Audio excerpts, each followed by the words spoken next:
Well, I'm here today. I'm here to honor you as a veteran, sir. Is that okay? Yes, I'm a veteran. When were you in? Well, I went in before the Korean War. He was World War II back. At the end of World War II, right at the end, right? Yeah, it hadn't been declared over, but the Koreans was ready to start everything. Yeah. Everybody started getting busy, and of course I was in the draft. Okay. In 1975 or 6. No, 40. 45. something. 45. You're right. Yeah. So I know it used to say the Golden Gate in 48.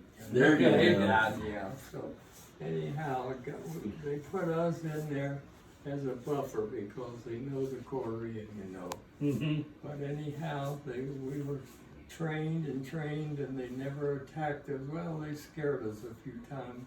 But anyhow, my time was up. Well, that's good.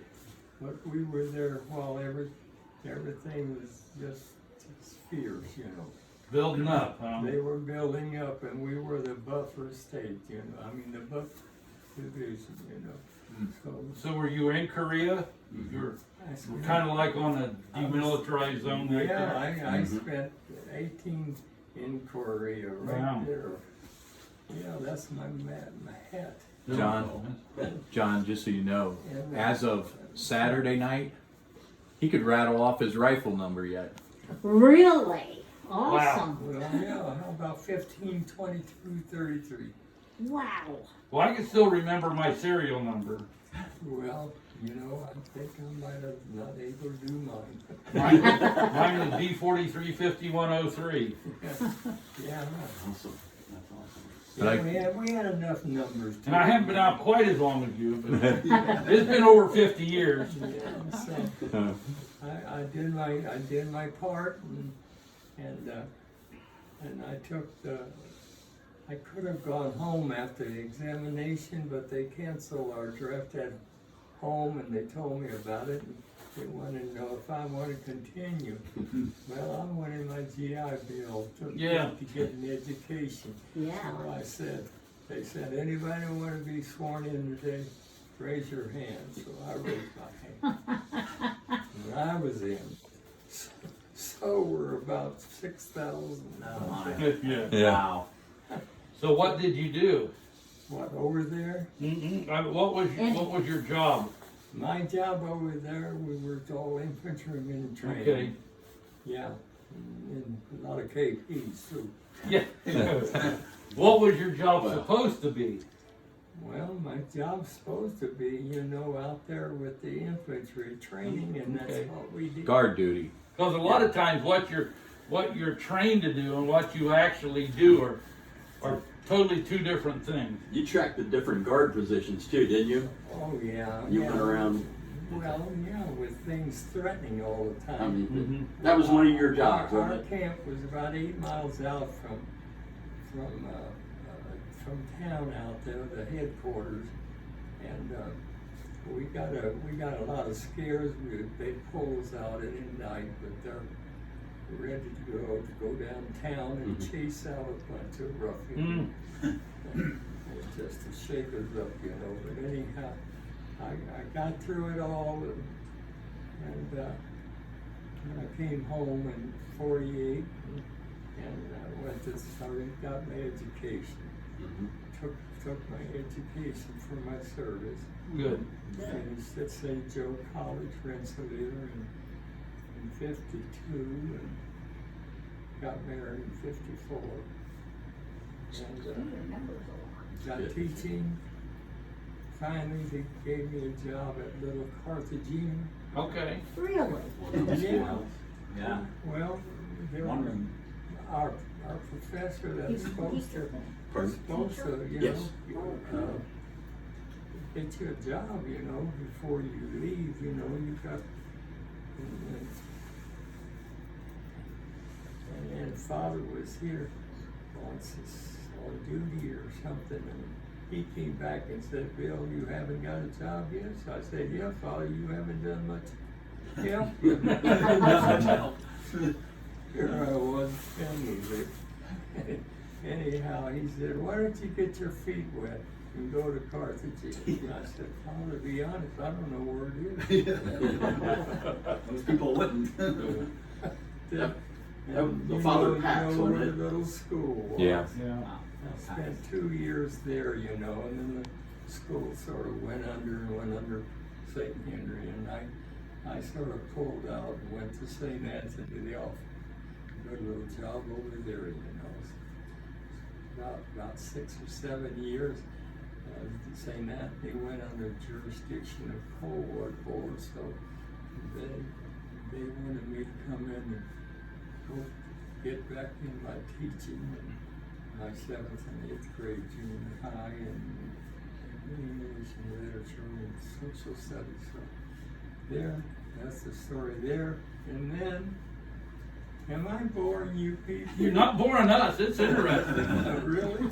Okay. Anyhow. If we'd tell you our story, that would be boring. Anyhow, I was there, and in fact, I think I was the first lay person there with this Sister Ellen Cove, and they were beginning to leave, going into catechetical studies, you know, so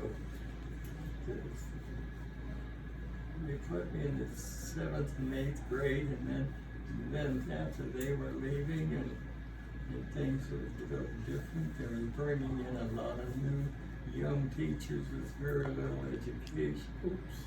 The colleges were starting to produce, you know, population explosion, you know, all of that stuff. So they talked me into being a principal there. Wow. Oh, in West you made your way Elementary. up. Well, I didn't want to, but I'd been there 5 years, and I knew the teachers, and then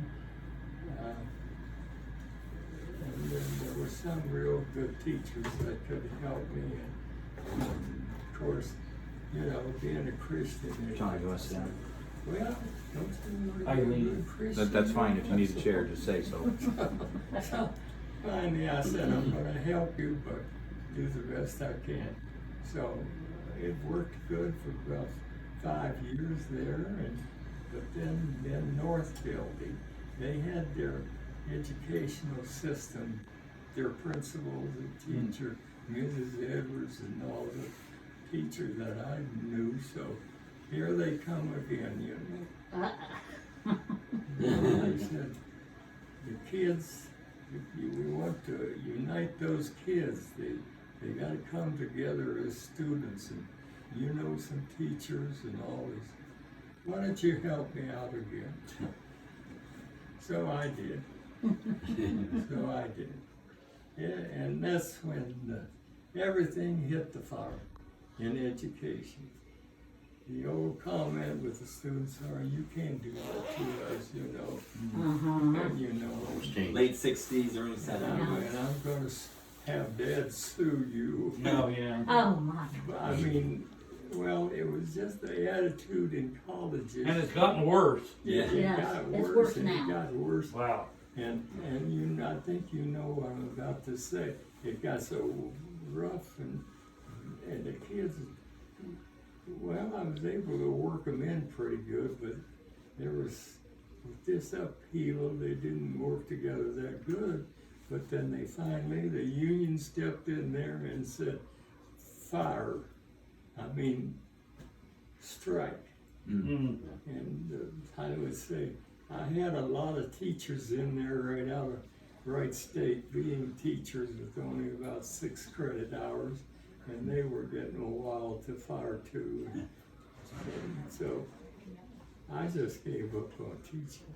Our I'm principal. principal. They You're a did- principal They too? did. No, he was. Oh, He was principal, and that's when he gave up being principal and went back into teaching. oh, okay. Well, later on. Yeah. Anyhow, I got out of there, but boy, I tell you, those unions had the teachers, and like I say, some of them was right out of college with no degree. There they were fighting, I don't know why, you know, but it made it miserable for me. So I said, that's enough. So I was gonna take a year off and and work on my masters. And finally, there was a Mr. Hilsman, Bob Hilsman. He was principal of the junior high there in Marion. And then Mr. Rick Stein, and they came over. Of course. Hey, sure you want to do this? Well, why you? Why Twisted you? my arm, and they said, Bill, you want to get back into teaching? You feel like it? I said, yes. I sort of like my teaching. And he said, we need a junior high teacher in Oh, your good. subject. Good. What subject did you teach? I taught English and social studies. Yeah, English, well, they call Language it arts. language arts. That wasn't one of my favorites. Our niece is That was assistant one of principal. mine, too. Our niece is assistant principal at Cincinnati Wintonwoods, but she went to Wright State. She's very liberal. Yeah, she's Ooh. Yeah, yeah. Anyhow, they twisted my arm and I went in there and I spent 18 years there wow. in my Cool. junior high. That's good. And that was Oh yeah, I got my arm twisted 2 or 3 others. I'll bet. But I quickly ran away. then it was retirement time. Then it's retirement time.